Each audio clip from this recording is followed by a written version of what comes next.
தந்தை மகன் தூய ஆவியாரின் பெயராலே அன்பு ஆண்டவரே, இந்த நேரத்திலே இந்த மாத வேளையிலே நாங்கள் அனைவரும் ஒன்றாக கூட்டி இந்த குழந்தைகளுக்கு ஒரு விளையாட்டு போட்டிகளை வைத்து இந்த கிறிஸ்துமஸ் என்ற நல்ல விழாவிலே ஒரு சந்தோஷத்தை கொடுப்பதற்காக நாங்கள் அனைவரும் ஒன்றாக கூடியிருந்துள்ளோம்.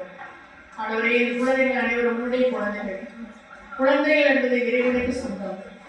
குழந்தையின் உள்ளம் இயேசுவின் உள்ளம், குழந்தையின் உள்ளம். எனவே குழந்தைகளை இயேசு அதிகமாக நேசிக்கின்றார்.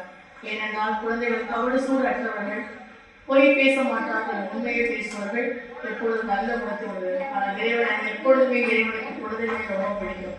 அதனால் ஒவ்வொரு குழந்தைகளும் இறைவனை போல் அவசியாக இருந்து இறைவன் பிறப்பு விழாவே நாம் அந்த இயேசு குழந்தையாக மாட்டுக்கொட்டிலே பிறக்கின்ற அந்த குழந்தையை போல நாங்களும் அந்த குழந்தையின் குணங்களை பெற்றிருக்கவும், ஒவ்வொரு குழந்தையும் பெற்றோர்களை கீழ்ப்படிந்து நடக்கவும், பெற்றோர்கள் குழந்தைகளை அன்பு செய்யவும், குழந்தைகள் பெற்றோர்களை அன்பு செய்யவும் நல்ல ஒரு குடும்பமாக அமையவும் இந்த முகாமில் இருக்கின்ற அனைத்து கிறிஸ்தவ குடும்பங்களையும் ஒரு பாதத்தில் வைக்கிறேன். ஆண்டவரே, ஒவ்வொரு குடும்பத்தையும் உதிர்ப்பெயர்களால் தொட்டு ஆசீர்வதிக்கிறேன்.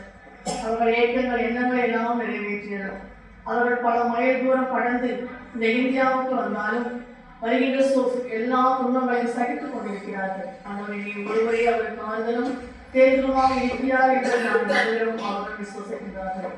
வருகின்ற நாட்களிலும் வருகின்ற 2026ஆம் ஆண்டுகளை நடத்தப்படுகின்ற நாளிலும் நீங்கள் ஒவ்வொரு குடும்பத்தையும் ஆசீர்வதித்து நீ வழிநடத்த வேண்டும் என்றும், என்றுமே அவர்களுக்கு தக்க பலம் கொடுத்து நான் உன்னோடு இருக்கிறேன், அஞ்ச வேண்டாம் என்ற தைரியத்தை அவர்கள் கொடுத்து நடைபெறவும், அவர்கள் ஏற்றுங்கள் எண்ணங்கள் எல்லாம் நிறைவேற்றி உங்கள் அன்பின் பாதையை அவர்கள் வளர மாற என்றும் உதவியாக இருந்திருக்கேன். காத்திர வேண்டும் என்று அன்பு செய்து அவர்களுக்கு செலுத்துகிறோம். தகப்பனே, ஆமென். எங்கள் தந்தையை தெரியாது.